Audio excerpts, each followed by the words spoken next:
ViPR reconditioning is part of the ViPR acronym, so vitality, performance, and reconditioning. A lot of times ViPR reconditioning is overlooked by individuals because it's not as flashy or it's not as engaging perhaps as the performance and vitality drills for ViPR. But I might say that the ViPR reconditioning drills are maybe the most important of the three, because ViPR reconditioning really engages the body to move better and to get along with itself. So when we think about ViPR reconditioning, we may put within that same bucket, we may put ViPR regeneration, we might put rehabilitation if I'm trained for rehabilitation, if I'm a physical therapist. And all of these things have a very, very positive effect for movement. A lot of times we put ourselves in environments where we are static and we don't move very well. And to engage in a ViPR drill, it's almost as if we need to recondition the body to move so that we can actually do the vitality and performance exercises to a greater degree.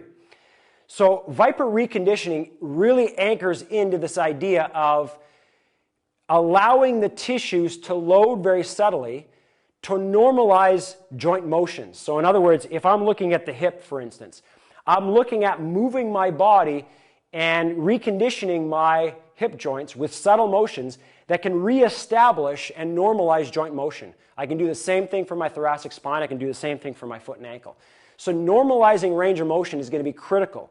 So mobilization exercises and drills that we do with the ViPR would be under that bucket of reconditioning. Another thing that we're going to do is maintain homeostasis by increasing parasympathetic tone. A lot of times with reconditioning drills, they're going to be slower but still rhythmical. And the reason why we want slow but rhythmical motion is to reestablish the fluidity of the body. When I'm moving well with rhythm and flow, what that means physiologically is that I'm using gravity as an enhancer to movement. I'm using ground reaction force as an enhancement to movement. And I'm actually allowing the body to use less muscle and more of the collagen or fascial system of the body. So if I can rhythmically move, that typically means that I'm going to be anchoring into the ground rhythmically, and that allows the muscles to isometrically contract. And that isometric contraction allows the tendons and the fascial structures to then load and unload. They're like the elastic bands that then move our bodies. And if I can do that, then I'm teaching the body to be way more efficient than normal. A great runner uses less energy because they're using less of their muscular system.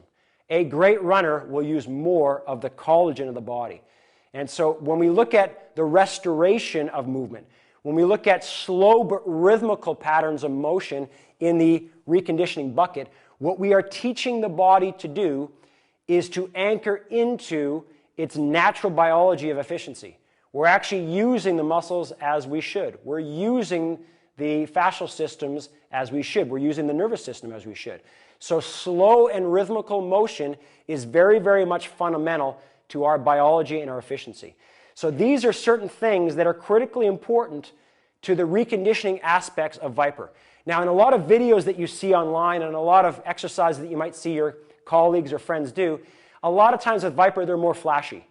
But I want to underscore the importance right here of adopting a strategy of learning more about the ViPR reconditioning drills, because what it means to our movement and what it means to our function has huge, huge benefits for everything that we do at higher speeds, with bigger amplitudes, with higher weights. But the fundamental nature of moving well is at the heart of our ViPR reconditioning programs.